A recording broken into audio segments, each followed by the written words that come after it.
Olá, estamos hoje no terceiro episódio do AsaCast para tratar de um assunto de fundamental importância para os nossos dias, que são os direitos sociais previstos na nossa Constituição Federal.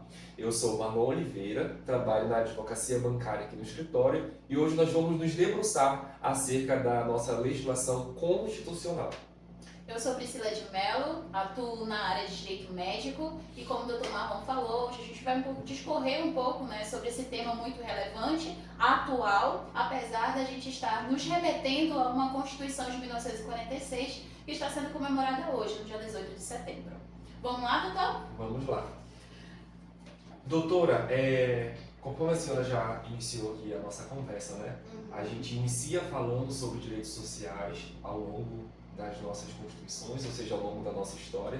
E a gente sabe, o público já é ciente também, que nós estamos sob a égide da Constituição de 1988, né? Só que a senhora destaca a questão da Constituição que nós estamos comemorando neste dia, 18 de setembro, que é a Constituição de 1946. Então, conte pra gente, introduza esse tema, por que falar sobre uma Constituição de 1946 nessa data? Perfeito. Quando a gente fala sobre Constituição, direitos sociais, né, a gente tem que fazer essa retomada histórica justamente para compreender quais são os verdadeiros alicerces da base que hoje nós temos dentro da Constituição.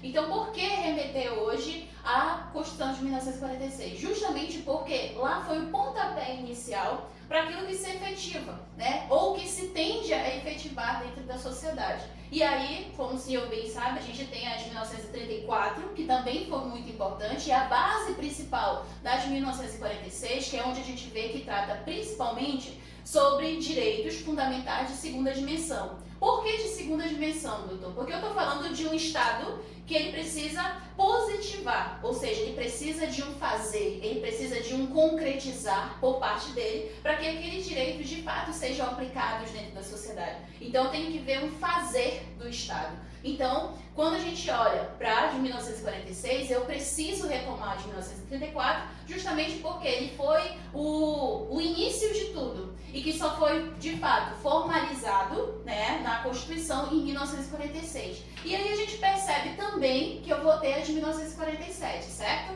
Certo.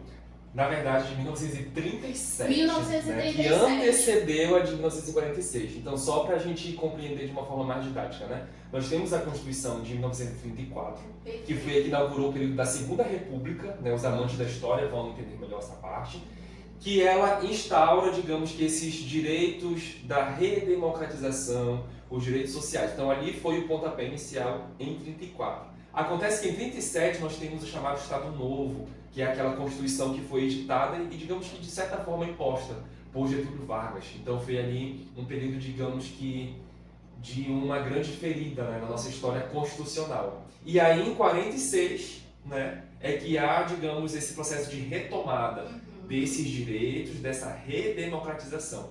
Por isso que é tão importante essa data de 18 de setembro de 1946. Né? Há 79 anos, nós estávamos, né, sob uma Constituição que redemocratizava, ou seja, foi a primeira Constituição após o período de redemocratização. E só em seguida, né, que nós chegamos, obviamente, em 1978, à atual Constituição da República Federativa do Brasil.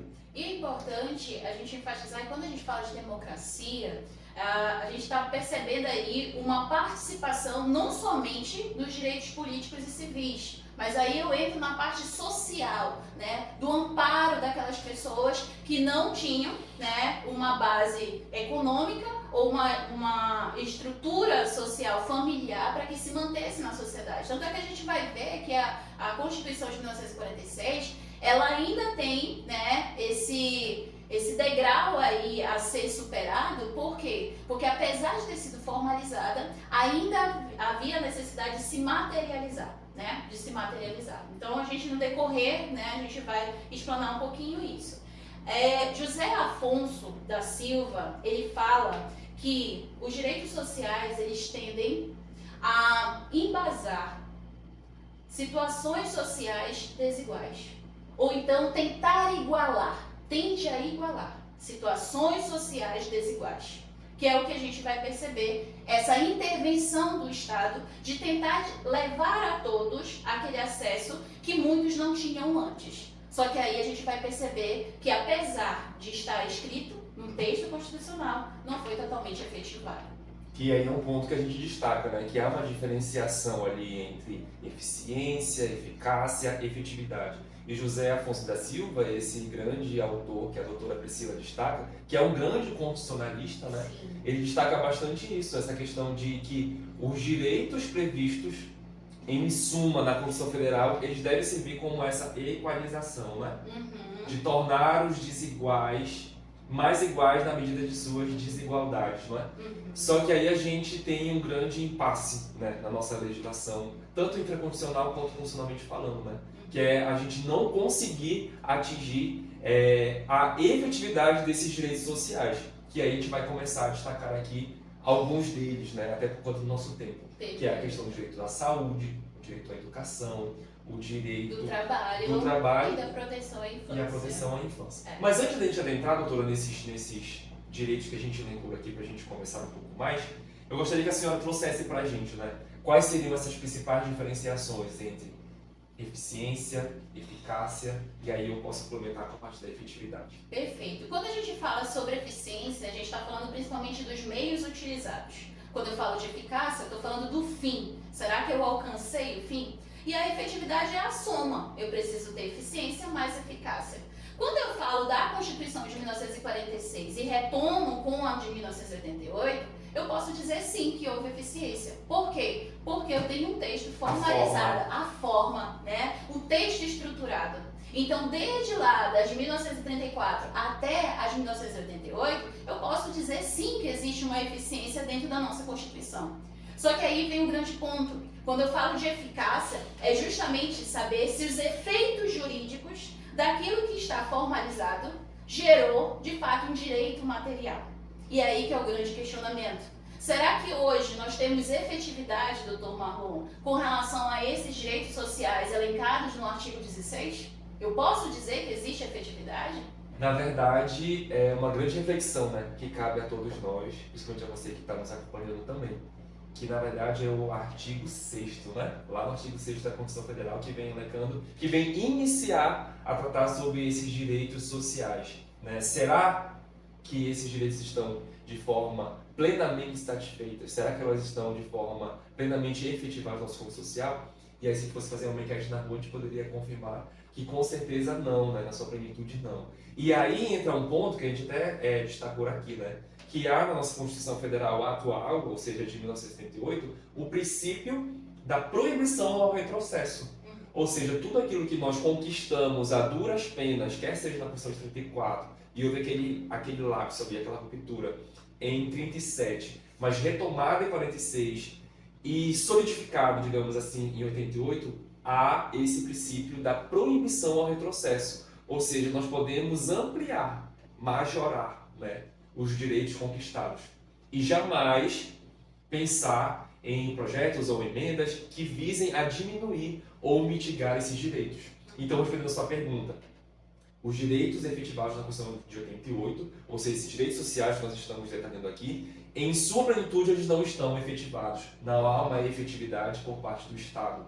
Mas, ao um passo que não estão efetivados, há uma garantia também constitucional de que se vede o retrocesso. Né? Então, cabe a nós, enquanto cidadãos, não à toa ela é chamada de Constituição Cidadã, cabe a nós, cidadãos, a vigilância, né, desses direitos para que eles não sejam minimizados ou que eles sejam alvos de retrocesso. Muito pelo contrário, a gente tem que lutar, a gente tem mecanismos que a própria Constituição nos assegura para que eles sejam efetivados ao longo do tempo. Perfeito. E isso que o Dr. Marlon colocou para nós agora é importante justamente para fazer sentido esse vídeo que a gente está fazendo. Por quê? Por que é importante a gente retomar as constituições? Porque elas são complementares, né? Cada uma teve a sua importância até a gente chegar na nossa atual, de 1988. Inclusive, acho que aquelas que a doutrina, né, que a jurisprudência, que os estudos nos apontam como um grande entrave, como esse exemplo de 1937. Sim. Porque foi só a partir daquele entrave que houve um boom para que se melhorasse. Com certeza, a artigo 46 é melhor que a de 34. E a de 88, sob esse viés de direitos sociais, ela trouxe uma amplitude maior. E que cabe a gente, ao longo do tempo, ir trabalhando para que elas sejam de fato efetivadas. Né? E é isso que a gente vai ver a partir de agora, né? A gente vai destacar alguns direitos sociais, como nós já havíamos dito no início, e a gente vai começar com direito à educação. Vamos começar, doutor? Vamos direito sim. à educação. Vamos falar um pouquinho sobre esse direito que é tão cobrado pela sociedade, né, junto ao Estado. Por que é cobrado? Porque a gente volta lá no nosso início. Porque o Estado ele deve interferir na sociedade de forma positiva. Como seria essa forma positiva? Oferecendo a todos acesso à educação. Então, o Dr. Marlon vai falar um pouquinho pra gente aí para introduzir a questão da educação. Educação, né? Um tema aí tão vasto, como a doutora Priscila já acabou de destacar. É um tema que corriqueiramente é alvo de discussão, quer a nível de Ministério da Educação, quer a nível de estudo nas bases mesmo, né? Nas bases que a gente fala, no currículo comum, né? que se trabalha a nível de município, de estado e de união. A gente sabe que até digamos que ali até 34, não eram todos que tinham acesso à educação. A educação ao longo da história do nosso país, ela foi um objetivo, ela foi um direito, melhor dizendo, que era restrito a algumas classes sociais, né? Não é raro, não é comum, não é raro no caso, a gente ouvir dizer dos nossos pais, nossos avós, que antigamente, né, até um pouco de regresso histórico, só tinha acesso à educação quem tinha recursos financeiros, quem tinha um poder aquisitivo melhor, não é? E aí nós estamos numa era que nós já conseguimos, né, ter acesso à educação, quer seja por meio das políticas afirmativas que o próprio Estado nos assegura, quer seja pelo próprio acesso que ao longo da história, que ao longo da reconstrução, que ao longo do melhoramento das políticas públicas, para esse direito específico nós fomos sendo beneficiados, não é? E é interessante que a gente entenda o sentido do direito à educação. Por que o Estado tem que oferecer educação à sociedade? Primeiro, eu pretendo ter ascensão, né? Ascensão de quê? De conhecimento, né? Ascensão de poder opinar, de poder falar, de poder contribuir para a sociedade de alguma forma. Seja ela na área econômica, né? Na área política, na própria área social, na elaboração de políticas públicas, por exemplo. Por quê? Porque isso faz com que o indivíduo seja participante. Lembra que nós falamos para vocês que a Constituição ela tem um cunho democrático. Então a participação é importante. Então, como é que o povo vai participar, né? Vai se achar pertencente daquela sociedade, se ele não tem uma opinião a dar nesses viés que eu acabei de elencar para vocês? Então, a gente tem que olhar a educação como uma forma de poder participar, né? Uma forma ativamente da estrutura governamental. E, por sinal, doutora, é importante a gente salientar também que foi a Constituição de 1988 que trouxe, digamos que nesse macro cenário da educação, o direito ao voto para analfabetos e os jovens de 16 a 17 anos, que até então eram proibidos, né? Ao longo das 6 constituições anteriores, não era acessível esse voto, né, que nós temos direito hoje, com 16 a 17 anos e aos analfabetos. E aí, considerando esse ponto que eu trago agora, dentro desse macro contexto da educação, eu lhe pergunto, doutora, na sua opinião, né, esse direito ao voto a analfabetos e a menores, 16 anos, 17 anos de idade, a senhora entende isso como um avanço ou como um retrocesso para o nosso contexto atual? Tá, vamos lá. Quando eu falo de participação do povo, eu tenho que incluir a sociedade.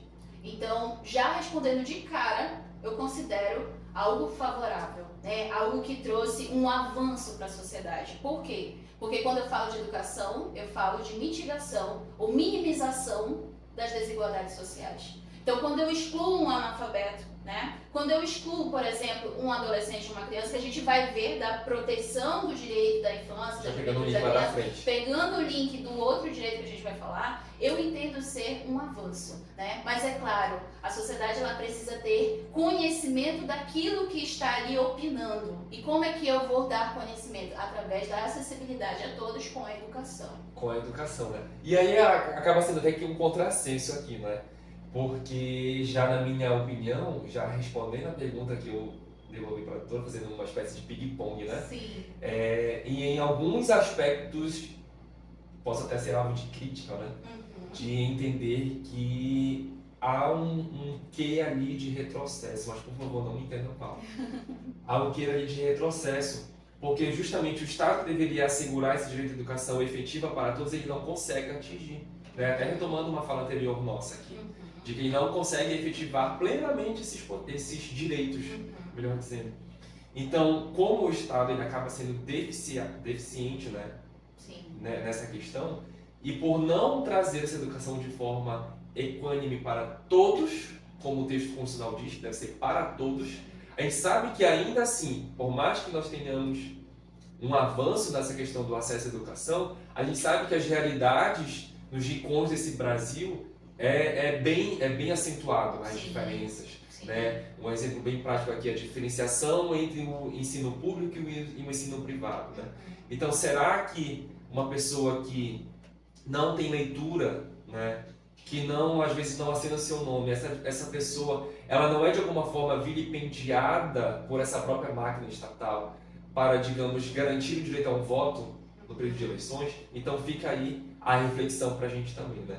Que com certeza ela é um avanço se considerar que o próprio Estado conseguiu assegurar o direito básico, a leitura, a educação. Mas, por outro lado, se o Estado não consegue assegurar isso também, acaba sendo aí uma via de mão dupla. Né? Então, digamos que nós podemos ter uma resposta dupla, que em alguns aspectos é progresso e em outros aspectos pode ser um regresso também. Sim. E as desigualdades regionais, né, doutor? Hoje em dia a gente vê que existem algumas regiões que têm mais esse favorecimento com relação à evolução no âmbito da educação. E outras, quanto mais distante for dos polos centrais, mais dificuldade aquele indivíduo, aquela criança vai ter para ter o acesso à educação. Tanto é que a gente pode trazer, gente, para a nossa própria região, né? Áreas ribeirinhas, por exemplo, né? A gente sabe que muitas crianças e adolescentes que habitam nesses lugares, por vezes, têm que vir para a cidade, né, para o polo central para estudar, porque senão eles não têm condições suficientes, às vezes não tem professor, às vezes não tem estrutura física a escola, né? Então acaba que eles procuram outros meios de não ficar para trás no conhecimento. Contudo, é claro que nem todas as famílias vão ter como embasar para poder enviar essas crianças ou adolescentes para os polos centrais para estudar. E aí a gente percebe que em pleno século XXI, né, ainda existe essa dificuldade das pessoas com acesso à educação. E doutora, e a senhora falando em específico sobre essa nossa realidade mais regional, né? Sim. Eu destaco aqui um exemplo bem prático que nós tivemos recentemente. Se não me engano, foi no mês de janeiro de 2025, em que, por uma política, né, estadual, ventilou-se a possibilidade de que o ensino para as regiões indígenas do nosso estado fosse de forma remota, né? Fosse por videoconferência, por videochamada, né? Então gerou todo ali que um desconforto, né, entre as comunidades indígenas, que aí foi de protesto, tudo mais. Houve todo ali, digamos que uma discussão, um diálogo institucional, até que por fim o Estado retomou sua decisão que havia tomado, e aí não houve mais essa questão de levar a educação a essas comunidades ribeirinhas ou indígenas de forma remota. Porque pensa, já é dificultoso manter a educação nas comunidades tradicionais, às vezes tem aquele período que eles faziam um intensivão, né? Sim. Às vezes um semestre é dado em 2 meses, em 3 meses. Sim. Né? Imagine fazer tudo isso de forma remota ainda, onde dificilmente o acesso à rede mundial de computadores é facilitado. Né? Então seria aí mais um entrave para a educação, que é o tema que nós estamos tratando agora, para essas comunidades. Né? Então essa diferenciação aí de regiões, né? Dentro de um próprio estado, né? Nós vemos diferenças gritantes. Agora imagine tomando por proporção o Brasil. É verdade, doutor. Então aí, gente, a gente consegue perceber e esclarecer aquela eficácia, né? Então, por meio dessa explicação, ainda existem dificuldades. Então, eu não posso dizer que existe eficácia, porque ainda existem barreiras. Enquanto existem barreiras, o fim ainda não se alcançou, né? O fim ainda não se alcançou, mas a busca é constante. Há meios para isso. Meios tanto governamentais como sociais, a própria sociedade atuando.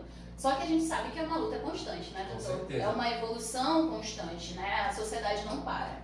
Tudo bem? Vamos seguir, doutor? Vamos seguindo. Vamos falar sobre direito do trabalho. Perfeito. Isso. Vamos lá, discorra um pouquinho para nós aí sobre o direito do trabalho. Direito do trabalho. Como a gente bem sabe, a gente iniciou o nosso AsaCast, nosso terceiro episódio, né? Por sinal, se você não acompanhou o episódio 1 e o episódio 2, dê uma olhada aqui no nosso canal, porque são discussões sempre muito ricas e muito profundas, não é? Nosso projeto está apenas iniciando, mas a gente vai trazer muito conteúdo para todos vocês ainda. Sobre o trabalho, né? Como nós iniciamos falando desse recorte, né, da Constituição de 46, né? Por que a gente iniciou falando nisso? Principalmente por questão da data, né, que é 18 de setembro de 1946, ou seja, há 79 anos que retomou esse processo de democratização. Só que em 88, que é a Constituição que nós estamos sobre a égide dela, né, desde 88, foi com a Constituição de 88 que o direito do trabalho, digamos que ele foi dilatado, né? Sim. Que ele foi confirmado, ou seja, essa eficácia que nós falávamos, ela teve uma amplitude maior. Por exemplo, ela sedimentou aquilo que a Constituição de 34 já havia colocado, que é a questão da diminuição da jornada de trabalho, que passou a ser de 8 horas, o fim de semana remunerado, o direito a férias, o direito à reunião em sindicatos, né? Então foi que, inclusive, é uma continuidade, vejamos bem, é o artigo 6º da atual Constituição que trata sobre os direitos sociais, que ele elenca diversos, entre eles o trabalho.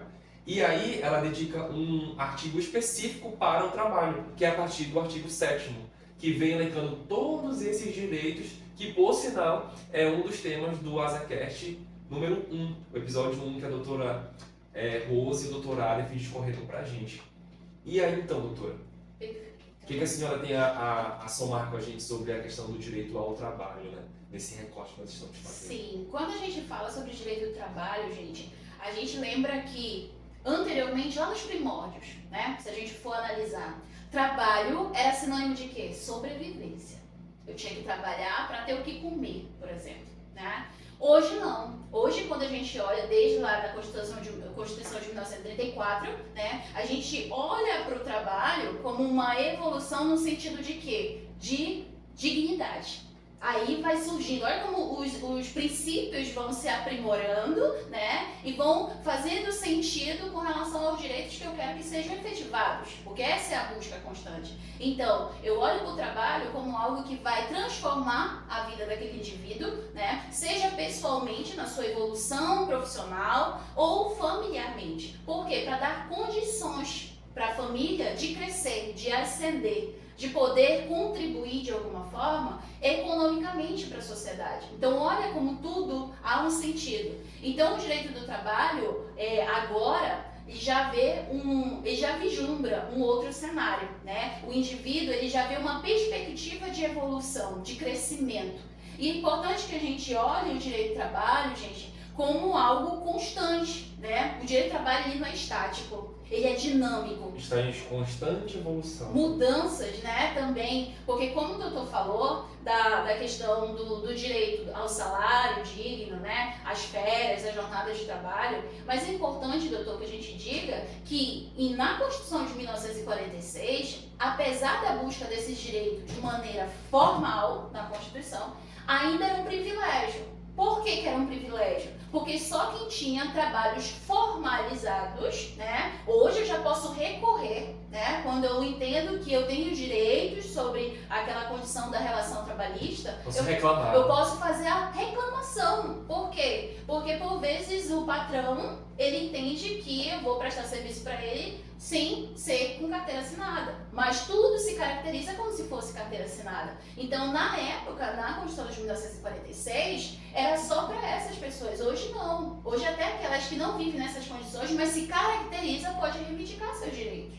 né? Então, é muito importante o direito do trabalho, porque, como o nosso próprio ditado popular, né, dignifica o homem, dignifica o homem. Doutora, e a senhora discorrendo aí, o que me veio à lembrança também, né? Que os nossos direitos, como um todo, dentro do nosso ordenamento jurídico pátrio, eles estão interligados, né? Sim. Um faz link com o outro. Sim. Né? Não à toa que quando há alguma divergência, há ali as ações próprias do controle constitucional do controle concentrado de constitucionalidade, né, que o STF discute, e nós temos aí vastas ações que discorrem sobre o tema. Mas o que eu queria falar é essa questão da interdependência entre os direitos. Quando a gente fala que o trabalho, que é até uma questão de Estado popular, né, que ele dignifica o homem, mas lá na frente, a própria Carta Magna ela vai dizer, ela vai assegurar que a família é a base da sociedade. Então, como que a própria Constituição vai dizer que a família é uma base da nossa sociedade se ela não atribui os efeitos, se ela não coloca os mecanismos para que ela de fato seja a base da nossa sociedade? Então, com certeza aí, a gente verifica o trabalho como sendo uma dessas ferramentas para assegurar que as famílias, para que os homens, as mulheres, as crianças, os jovens e os adultos tenham essa dignidade plena, tenham essa dignidade concretizada, efetivada. Né?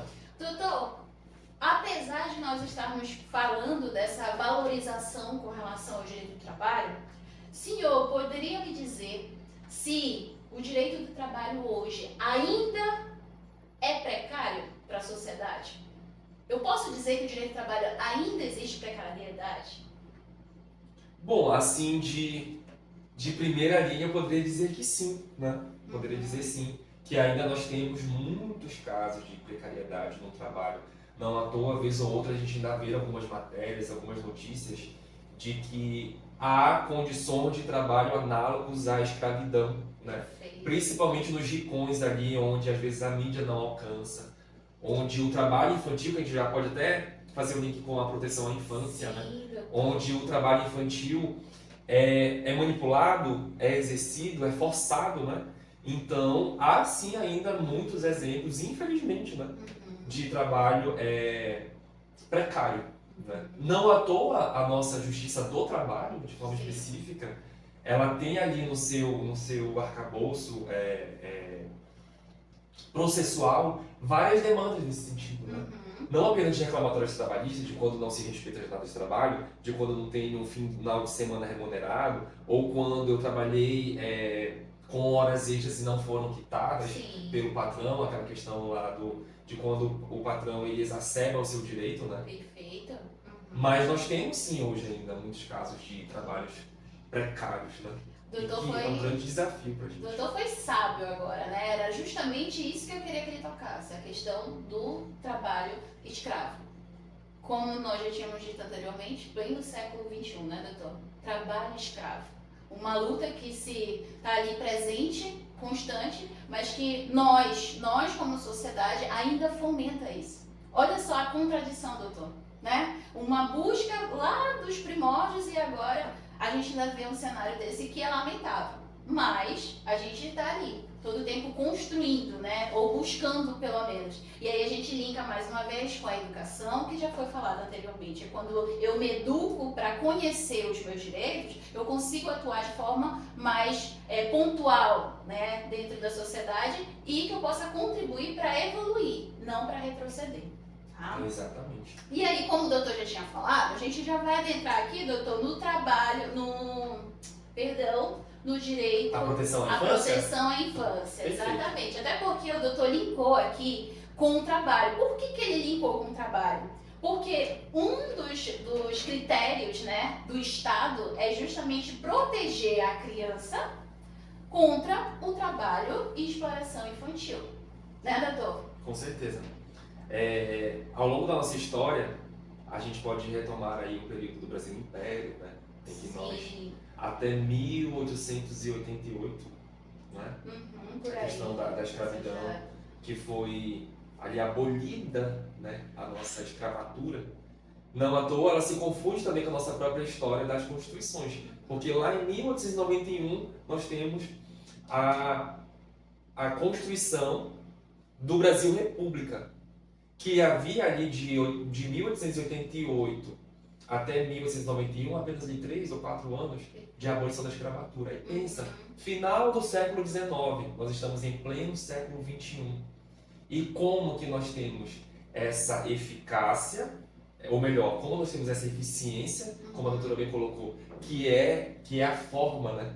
Que é o texto escrito ali, que é o Cristo ali sedimentado na letra fria da lei mesmo, da nossa Constituição, como que em pleno 2025, como que em pleno 2021, ainda nós precisamos discutir essa questão de escravidão, sendo que ela já foi abolida, né? Lá em 1888, no final do século XIX. Então, é necessário, porque nós precisamos, de fato, abolir essas condições de escravidão, principalmente na infância. Já que é um direito social, lembra do nosso tema, direitos sociais previstos na Constituição, já que é um direito social, já que é um direito previsto na nossa Constituição, a proteção à infância e à juventude. Né? Eu enalteço, doutor, a questão que, como você bem falou, né, lá no período colonial, as crianças elas eram vistas, né, como adultos. Como força de trabalho. Como força de trabalho. Poderiam realizar o trabalho de igual para igual com o adulto. Eu diria que eram mini-adultos, né? Contudo, a Constituição vai dizer criança é criança, adulto é adulto, né? Então, a proteção à infância, à juventude, é justamente isso. Dar à criança aquilo que cabe a ela naquela fase biológica que ela está vivendo. Então, tudo isso a Constituição pensou. Ao ponto de trazer proteções como a do direito ao trabalho, direito à educação, né, a saúde, né? Hoje a gente percebe que a criança ela tem muitos direitos com relação a esses critérios. Por quê? Porque eu preciso preservar aquela fase onde esse indivíduo está vivendo. Até porque mais tarde ele tende a contribuir de alguma forma. Mas como é que ele vai contribuir se ele já viveu? Entendeu? Então tem muitas coisas a serem exploradas pelo Estado para tentar proteger. Hoje a gente sabe que é muito difícil. E acaba sendo uma garantia de que os demais direitos sejam efetivados, né? Sim. Porque pensei como criança ali com os meus 7, 6 anos trabalhando, e não apenas trabalhando, né?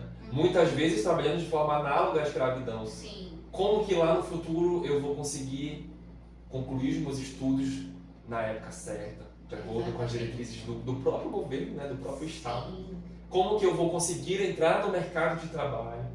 Como é que eu vou conseguir efetivar esse direito que a própria Constituição me assegura se eu tive ali na minha infância um período de turbulência, um período de não viver na infância? Né? Sim, perfeito. E querendo ou não, a gente sabe que a criança ela precisa dessa base do conhecimento para que justamente no futuro ela tenha uma especialidade a contribuir com a sociedade, porque senão nós vamos voltar ao passado, pessoas analfabetas, pessoas que não tinham conhecimento suficiente para contribuir com a evolução econômica, social ou política do país, né? Então, essas questões fazem a gente repensar qual é a condição que nós estamos oferecendo hoje, né, para as nossas crianças e para os nossos adolescentes.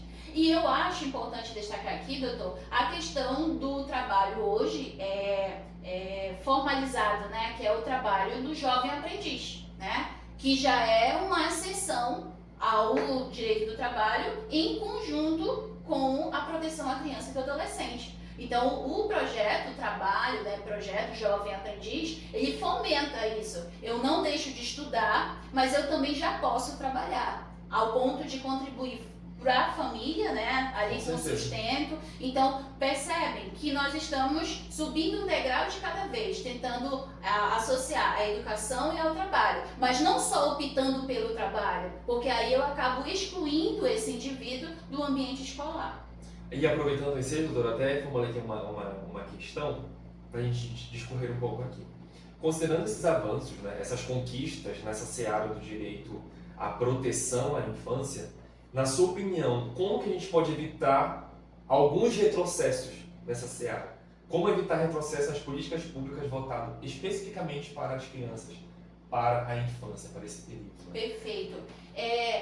quando a gente pensa em um direito, a gente pensa muito no Estado, né? O Estado protegendo, o Estado oferecendo, claro, esse é o papel dele. Mas aí eu contextualizo, doutor, a questão também familiar. Eu tenho Estado, sociedade e família, né? Então, a família, o seio familiar, precisa entender que existe uma necessidade daquela criança. E cada um deve assumir o seu papel. Perfeito. Porque aí eu consigo mostrar para a sociedade quais são aquelas contribuições que eu posso fazer positivas, né? Não contribuições negativas. Porque senão, o que eu vejo? O Estado ali tentando aplicar políticas públicas, a sociedade não entendendo o sentido dessas políticas públicas e a família sem base nenhuma. Então eu pergunto, eu vou ter efetividade das políticas públicas? Não, porque não tem um cenário compreensivo, seja da sociedade ou da família. Então é isso que a gente tem que analisar. Então eu creio, doutor, que a questão da família influencia muito,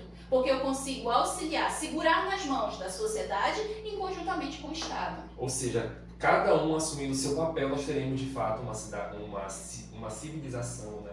Uma nação mais igualitária, Sim. Uma civilização mais humana, né? Perfeito. Traduzindo em miúdo, uma cidade mais humana. É isso mesmo. Que é o que a gente busca a cada dia, né? Só que às vezes é inevitável. A sociedade ela acaba se perdendo aí. Ou busca transferir uma atribuição que era sua para o outro, né? É o que a gente chama de terceirizar, né? Eu terceirizo a culpa. De quem é a culpa da criança não ter uma oportunidade? É do Estado, né? É da sociedade. Tem uma frase que a gente ouve muito entre as famílias, né, doutora? Que quem educa, na verdade, os nossos filhos é a família. Sim. A família deve educar. A escola, ela escolariza. Então há uma diferenciação aí, né? Sim. Então acaba sendo uma forma de evitar esses retrocessos, né? É. Que bom que nós temos aí uma lei, uma norma, né? Sim. Super legal, que é a Constituição, que prevê isso. Mas não é porque ela simplesmente prevê que eu, enquanto família ou enquanto sociedade, enquanto instituições, não vou assegurar ali que cada um cumpra o seu devido papel. É uma grande engrenagem, né? Se nós falávamos anteriormente que há um link aí entre os direitos, deve haver também esse link aí entre as organizações, né? Sim. Sendo a família uma delas. Eu creio que cada um assumindo o seu papel, assumindo a sua responsabilidade, doutor, a gente consegue, né, efetivar, de fato, aquilo que está. E muitas vezes, doutora, eu digo até transformar mesmo, né? Sim. Transformar algumas realidades e de algumas famílias, por exemplo, que não conseguem ter essa sensibilidade ou essa conscientização, né, para cuidar dos seus. Perfeito, doutor. Vamos seguir? Vamos seguindo. Vamos falar de saúde um pouquinho? É o outro direito É social. um tema que ela não domina, gente. É um tema que ela não domina, né? A gente vai falar um pouquinho agora, gente, sobre o direito à saúde, né? Um direito aí que impacta diretamente na sociedade, até porque... Deixa eu só fazer um recorte aqui. Por que eu falei? Porque as pessoas podem não entender, né? Por que eu sim. falei que ela não domina? E por ela não dominar, é que ela vai iniciar falando pra gente. Porque, como vocês viram no início da nossa apresentação, a doutora Priscila de Mello, ela é especialista em direito médico, então ela atua nessa área aqui no escritório com a gente, com toda a nossa equipe.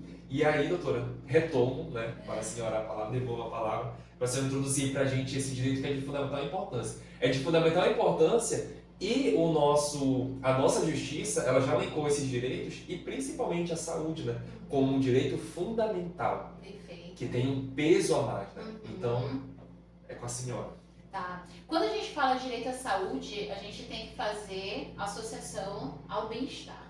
Primeiramente, doutor, né? O que é o direito à saúde? É o indivíduo estar bem.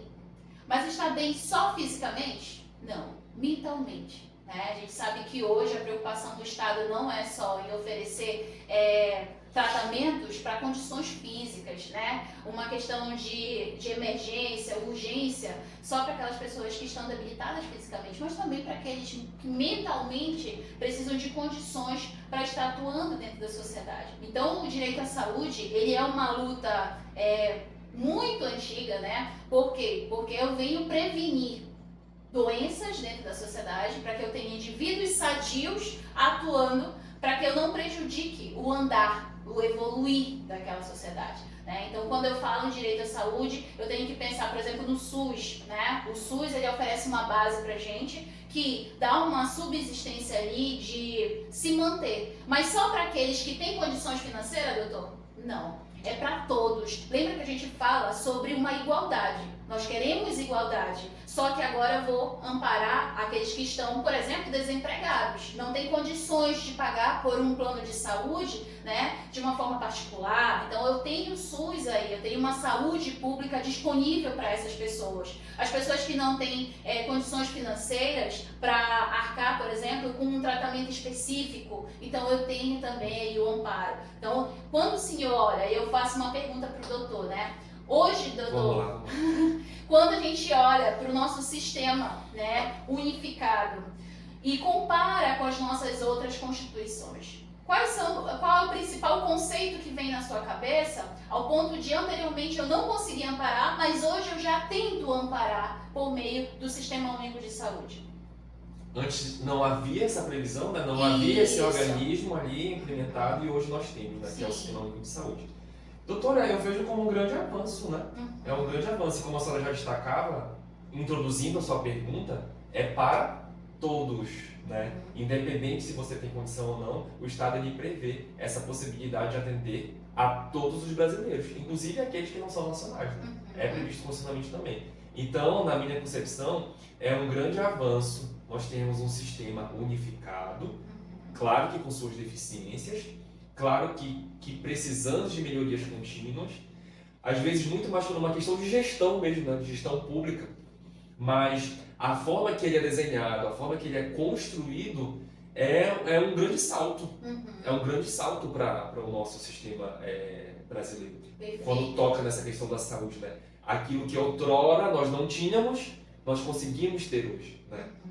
Efetividade é uma coisa, mas agora já ter aquilo disponível é outra, né? Sim. Então nós temos hoje, em 2025, ao longo aí de quantos anos, não sei quantos anos nós temos aí o SUS implementado, sim. Então é sim um grande avanço, que precisa de melhorias, que precisa de cuidado, que precisa de uma gestão pública mais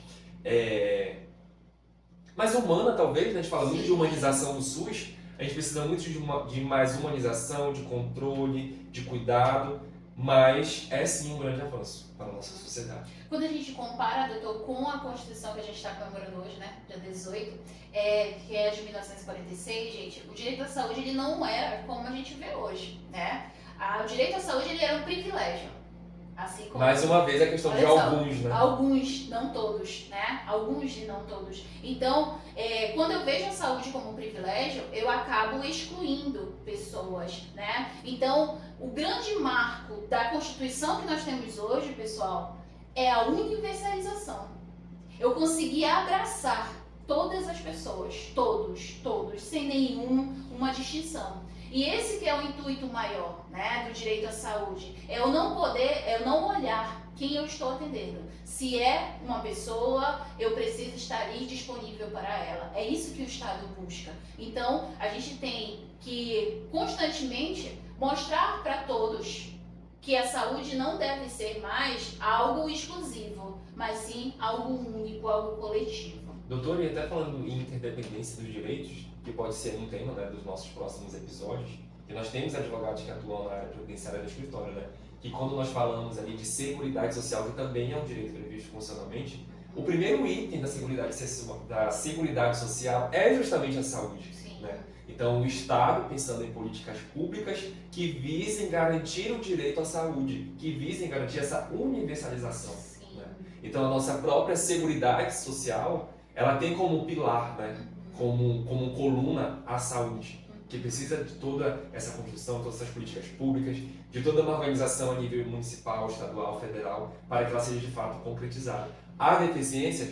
Com certeza. Tanto é, doutor, que a gente vê um complementar o outro, né? O município deve ter uma complementação do Estado, que deve ter uma complementação da União, né? Nenhum dos entes... Atua em conjunto, né? Atua em conjunto. Nenhum dos entes atuam assim, independentes. Não, eles precisam ser complementares. É isso que nós temos que entender. Na saúde, eu não posso olhar somente como o município responsável, o Estado ou a União como responsável. Não, é algo em conjunto, tá? É algo em conjunto. Doutor, muito bom esse nosso papo, né? Muito bom. Ficaria mais tempo por aqui? Com certeza, doutor. A gente falaria muito mais, né? Com vocês já conversaríamos muito mais. Mas eu creio, doutor, que hoje nós conseguimos trazer pontos importantes, né, que fazem e que vão fazer, creio eu, muito mais diferença na sociedade a partir do nosso vídeo aqui para as pessoas que estão assistindo, porque são temas, gente, que se a gente não discutir, né, eles acabam ficando adormecidos. No entanto, existe a necessidade de se mostrar que eles estão aqui. Só que não basta estar no texto da Constituição, né? Eu preciso concretizá-los. Então, de quem é o papel, doutor, para concretizar o que está aqui?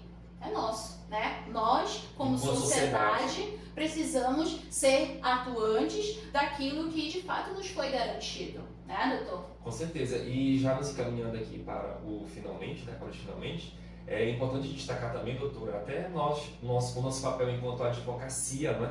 Que há uma imposição pela nossa justiça, há uma imposição pelo Poder Judiciário de efetivar determinados direitos quando o Poder Executivo, por exemplo, não consegue implementar. Sim. Né? Isso aí é até um entendimento jurisprudencial, há um entendimento a nível de justiça brasileira mesmo, né? Que quanto a doutora Priscila precisa de um tratamento específico e ali o Poder Executivo, que deveria ser aquele agente do poder estruturado para garantir, não consegue, o que a doutora Priscila faz? Ela se socorre do Poder Judiciário. E a advocacia, como sendo esse braço da sociedade, a advocacia como sendo essa voz da cidadania, ela vai acionar o Poder Judiciário, né, que está ali inerte, aciona o Poder Judiciário para efetivar aquele direito que a própria Constituição está ali materializando. Né? Então, vejamos que não há que se falarem ali, qual é a palavrinha, doutora? Quando um se interfere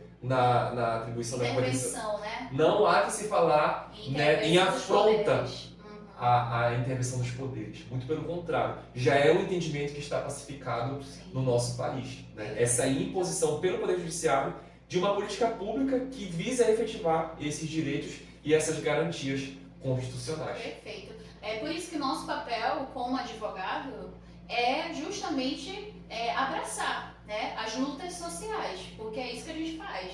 Porque quando a gente percebe que um direito não está sendo ali garantido a uma pessoa, não está tendo acesso, né, está tendo acessibilidade àquele direito, a gente vai lá e recorre. Por quê? Porque está aqui, ó, gente. Se está aqui, a gente precisa colocá-lo em prática. Ele precisa existir no direito material, né, doutor? Ele precisa. Por quê? Porque é justamente essa luta que a gente vem conquistando que se mostra essencial hoje, né, na sociedade que nós vivemos. Ao fim e ao cabo, a nossa atividade fim é a busca, né, por essa efetividade. Né? Perfeito. A gente sabe que a atividade fim, que é a busca da efetividade, ela não é 100% das vezes concretizada, Sim. porque nós somos uma atividade meio, né? Mas estamos ali como aqueles intermediários, como aqueles agentes intermediários para buscar, para lutar por essa efetividade. Eu posso até dizer, doutor, que quando se esquece de um direito, a gente vai lá e abre a Constituição e mostra, ó, tá aqui, né? A gente mostra onde está o direito. Por quê? Porque, por vezes, com o livro fechado,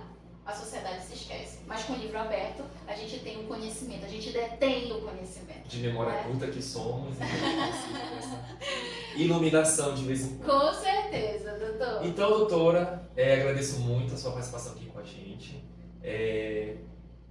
Eu sou o Marlon Oliveira, como já dito. Aqui vai ficar o meu arroba no Instagram para, enfim, a gente trocar mais figurinhas, conhecer mais, bem como do nosso escritório. Então, muito obrigado pela sua atenção, pelo seu acolhimento. E siga-nos, compartilhe este vídeo, compartilhe nossos outros episódios. Siga-nos nas redes sociais, porque nós temos muito, né, a oferecer, nós temos muito a contribuir, de modo geral, com a nossa sociedade. Perfeito, eu também agradeço, tá, doutor? Porque é muito importante a gente abordar esses temas no cotidiano. E qualquer dúvida, gente, nós temos nosso site, né, artigos disponíveis lá para que vocês possam estar detendo do conhecimento, que é muito importante, e correr atrás dos direitos, né, os direitos daqueles que todo mundo busca para que sejam de fato esclarecidos. Muito obrigada, gente. Até o próximo podcast.